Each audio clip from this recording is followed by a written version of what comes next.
ce moment-là, Jean le Baptiste envoya ses disciples demander Jésus, « Es-tu vraiment le Christ Seigneur? Si ce n'est pas le cas, devons-nous en attendre un autre, celui qui vient après Jésus ?» Alors, le Seigneur dit, « Les aveugles voient, les sourds entendent, les boiteux marchent, les morts ressuscitent, les lépreux sont purifiés.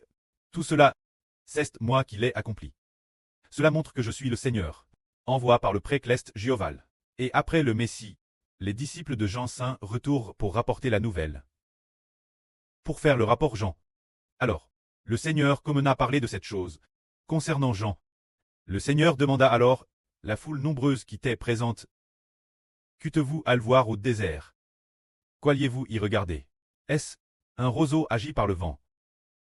Ou qu'alliez-vous voir? Alliez-vous voir un prophète? Oui, Jean est vraiment un prophète. Le livre du prophète Malachie dans la Bible dit ceci.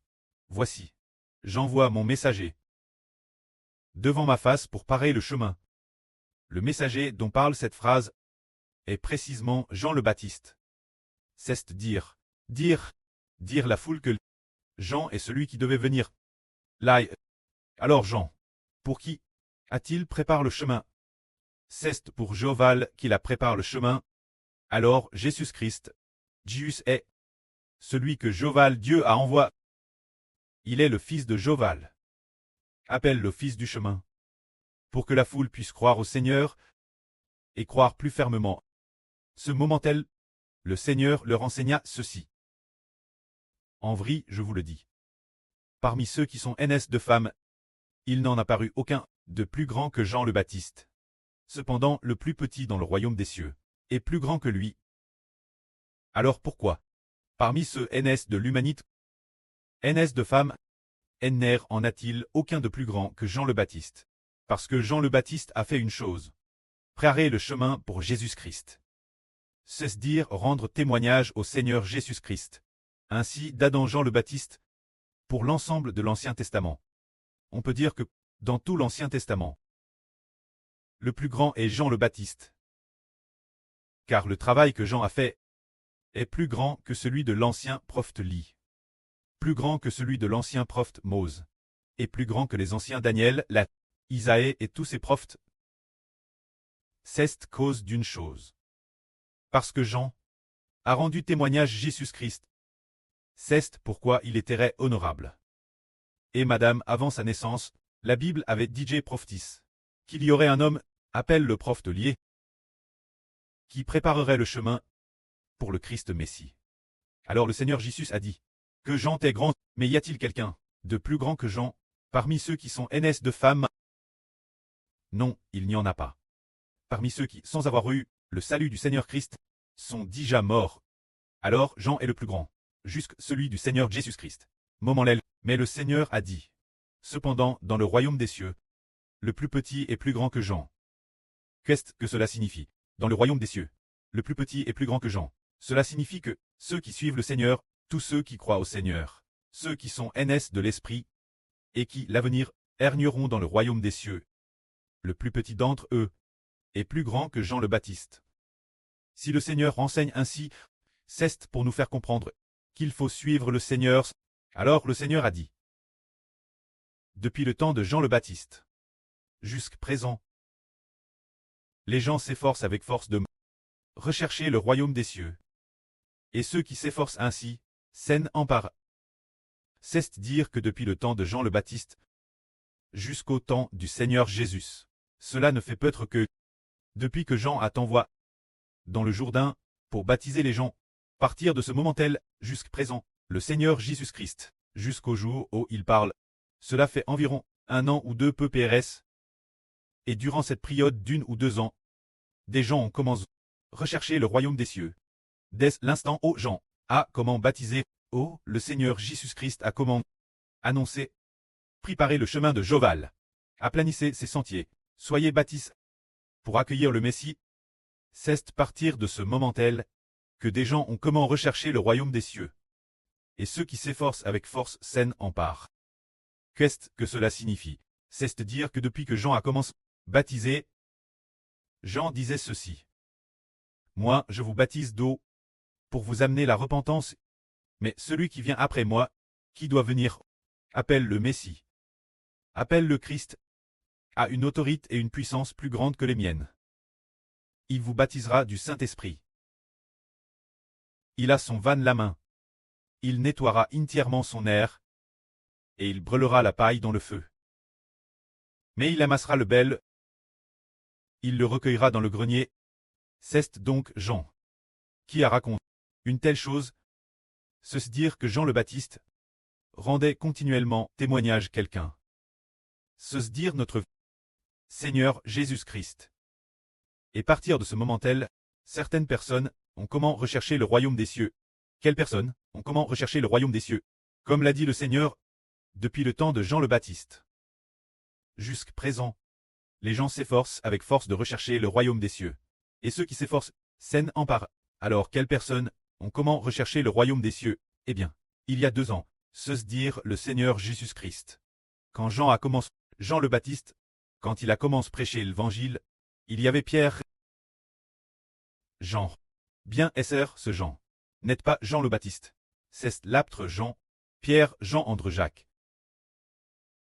Ces gens ont comment rechercher le royaume des cieux.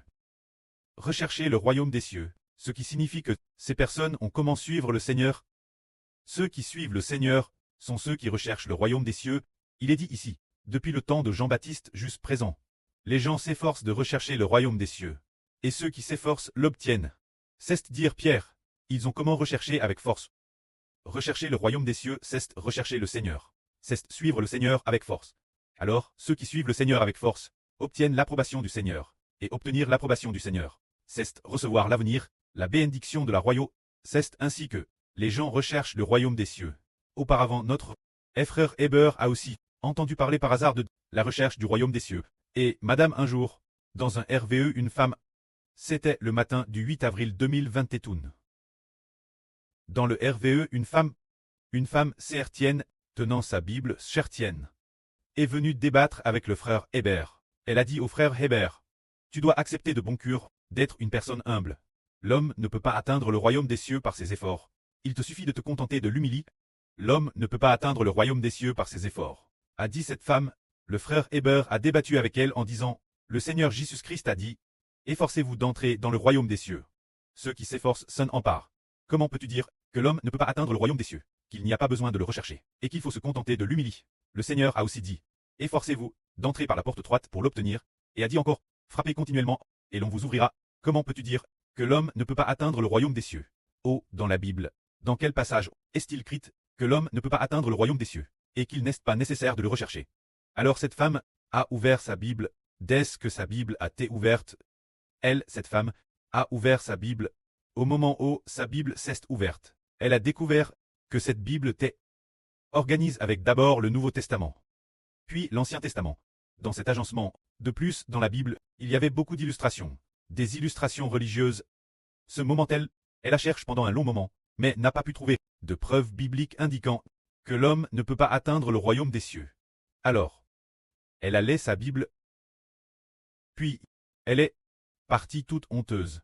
Dès qu'elle est partie, le frère Heber, dans le RVE, a dit avec beaucoup de colère, ces personnes religieuses sont justement celles qui empêchent les gens de rechercher le royaume des cieux. Alors, le frère Heber s'éveille de son RVE. Dès qu'il s'éveille, il a décidé de traduire la Bible, c'est partir de 2021.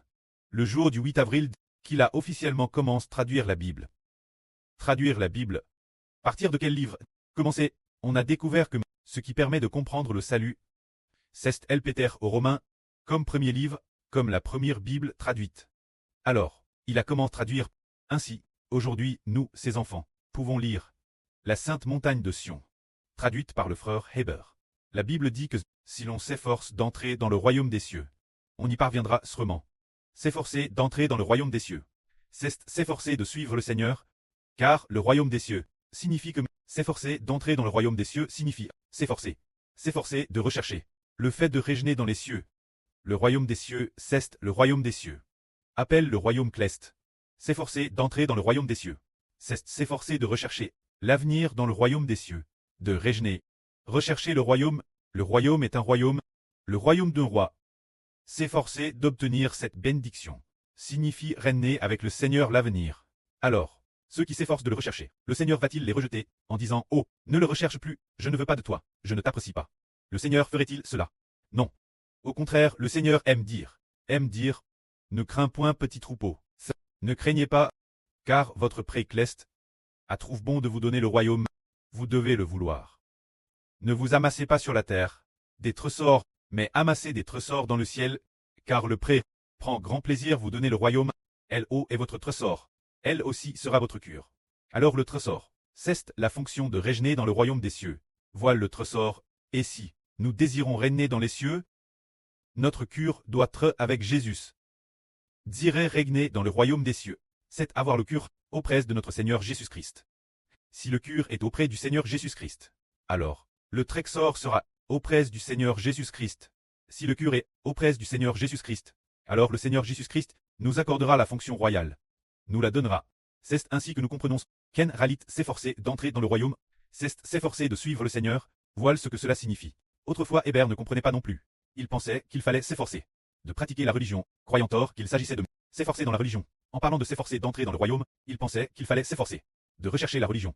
Ou bien il pensait que c'était lire la Bible avec acharnement. Il pensait que cela signifiait s'efforcer de lire divers livres de la religion. Il pensait que c'était cela, tout cela est faux. S'efforcer d'entrer dans le royaume des cieux, c'est s'efforcer d'obtenir l'amour du Seigneur Christ. Tout comme Jacob, c'est efforce d'obtenir l'approbation de l'ange, pour que l'ange le bénisse et change son nom en Israël. Tout comme le frère Eshbert, s'efforant avec ardeur d'obtenir l'amour du précleste, pour que le précleste promette de sa propre bouche. L'Éternel Dieu est ton preux. Alors le royaume et le Saint-Esprit on te donne Eshbert. Et après ça, il a de nouveau compris les choses concernant le Seigneur. Il a compris, s'efforant d'obtenir l'amour du Seigneur. L'Esprit du Seigneur est aussi en dans le frère Eshbert. Maintenant le Seigneur fait comprendre Eshbert que Eshbert a obtenu le statut d'agneau, c'est-à-dire le statut du Christ Seigneur. C'est-à-dire s'efforcer de poursuivre le royaume des cieux. C'est-à-dire s'efforcer d'obtenir le cure du Christ Seigneur. D'obtenir le cure du Christ Seigneur. D'obtenir le cure de Dieu. Alors plus le Seigneur Jésus aime quelqu'un, plus il le bénit, encore plus. Plus le précleste aime quelqu'un, plus il lui donne des bénédictions des ministres, et toutes sortes de statuts, encore plus. Alors poursuivre le royaume des cieux. N'est pas vain. Ce n'est pas aller dans une religion, ou lire la Bible.